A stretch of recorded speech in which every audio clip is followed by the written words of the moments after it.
Hello, and welcome back to Let's Play Rainbow Six Siege. Today's episode, we'll be looking at Rook. Let's get to his operator video.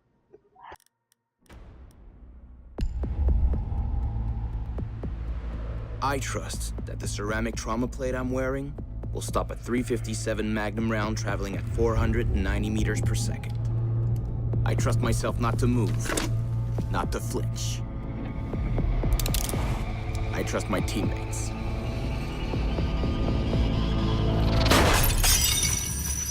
And they trust me.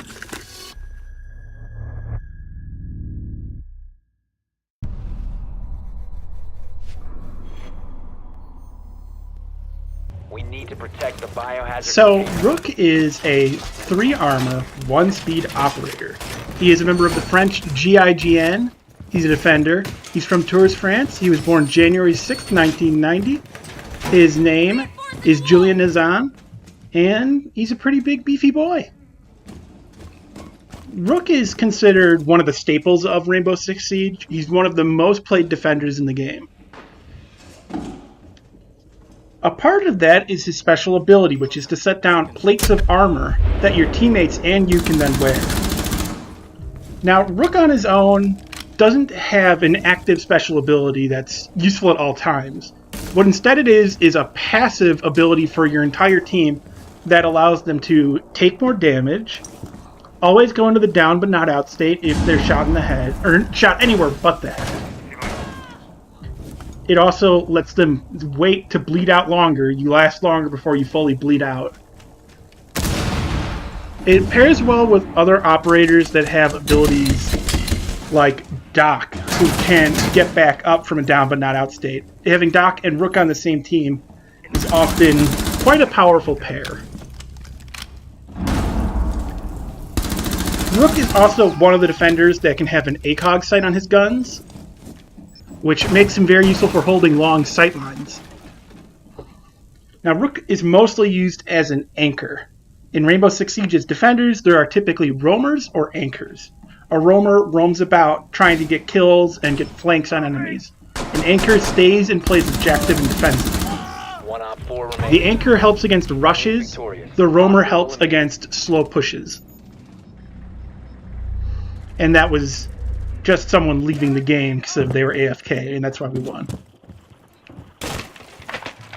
Now, as Rook, you're not really seeking out to go and get all of the kills. You're looking to play objective, hold the line, protect your allies, stay there and defend, defend, defend. That does not mean that Rook cannot roam. He can, but he'll be a bit noisier than other operators that are much better at it. On top of that, he's slower, so it's harder for him to get to places and time pushes and flanks just right. Op 4, last operator standing.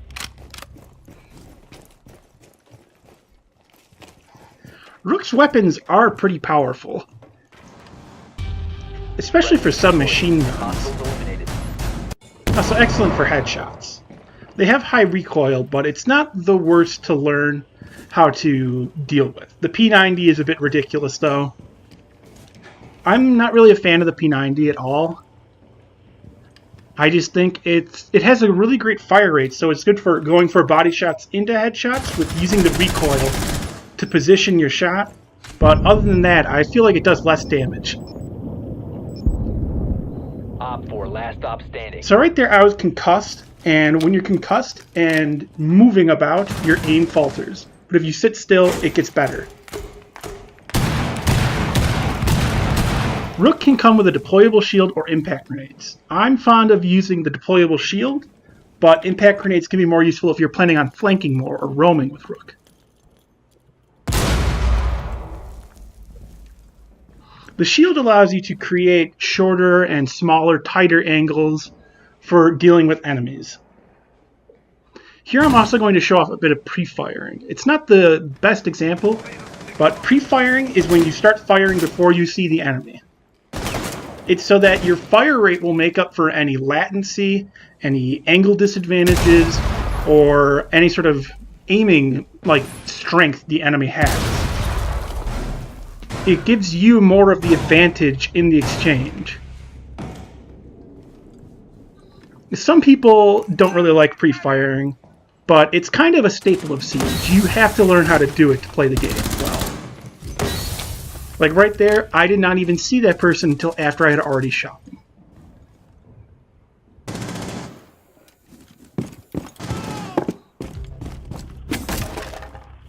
Now, when an enemy knows where you're going to be coming from, you may need to flank. As you can see here, Rook is slower than other One friendly operators. operator remaining.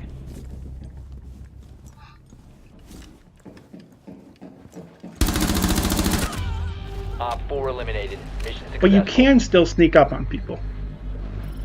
You can still ambush and take Stop advantage. eating. So sorry about that. The person we were playing with was eating at the time. Sometimes, though, people think that 3 armor operators are a bit slower than they really are. And you can catch them off guard. Rook can still sprint, They've seized just like anyone to else. Secure the container. Stop the hostiles from securing the container. Here, seeing him killing his buddy Op 4 last Montaigne. stop standing.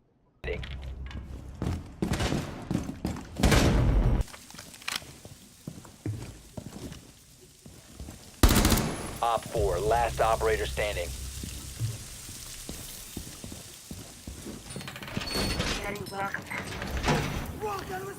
Now, you can be useful entrenched in an area where you're going to hunker down and stay, but also Thermite exists, and Hibana exists, Sledge exists, operators with grenades and frag grenades, and all sorts of devices exist. So you've got to be used to being able to get out of your position. You've got to know how to get out of your position you're in and find a new place to get to cover or to flank. When you headshot Sledge, but he's not dead. Against attackers, most defenders can struggle at these long sidelines, but thanks to the ACOG, Rook is pretty decent at it. I still wouldn't want to try and trade with a Glass, but other operators, you'll do just fine. Nice. And then with your armor packs, you can trade more easily. Don't run.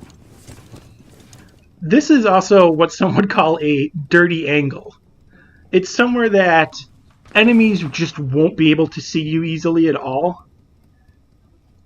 You can just find the littlest slivers or holes, and you find yourself a dirty angle, and you sit there and you He's shoot not gonna people. rush through their maestro. He's gonna rush through where my alibi's in front of.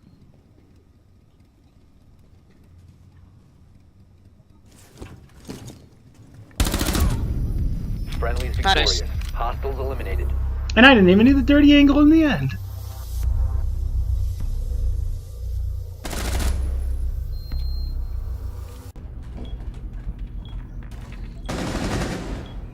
Like always, Rook can hold positions very well. As long as you're not exposing your head too much, you're not in danger of going down easily or dying. Even though you're not exactly going for kills, you can get them, but what's more important is preventing pushes. Preventing the pushes, preventing the rushes. Making it so that the enemy cannot take advantage of your team's disorganization or positioning or timing. Op 4 located a bomb. Protect it.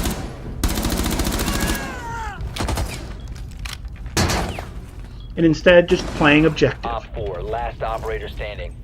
You also saw me a few times do this where I just keep firing. I don't let up after a burst, I just keep firing because people will assume you're going to stop firing and then peek out to try and shoot you. If you just keep firing where their head is going to be, sometimes they just try and peek again. Now we're going to see this entire round actually. Op 4 located the biohazard container. Of course, as a defender, you're going to want to fortify your position. You get 2 reinforcements for walls or hatches. This is also in the newly reworked clubhouse map. Can we get a mute on wall behind bar? Clubhouse is one of the maps that came with the game, but they reworked it for Parabellum, and it made it defending it a bit better. Op 4 drone has Now, I do something a bit irregular here. Even as Rook, I'm slow, I'm clunky, I'm kind of loud. But when there's gunfire, when enemies are far enough away, if you're moving slowly enough, if you're crouching, if you're being subtle, you can still act as a roamer. This is Rook roaming. Or RR time. They're pushing east as well. Now I'm listening for them where they're going to be. Monty on ping. I can hear that they're nearby. I know that they're at stairs. I know they're going down. Protect and stop the hostiles from securing the container. Can you hear them? Because I can. They're over this way. And caught off guard by a Rook.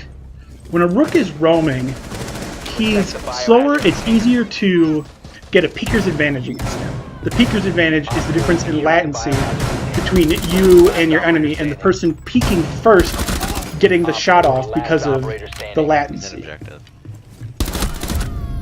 Op Nice. 4 eliminated. Mission But successful. Rook can just take the body shots because of his armor. So, that was a look at Rook. I'll be showing off another operator or building next time. See you later. Bye.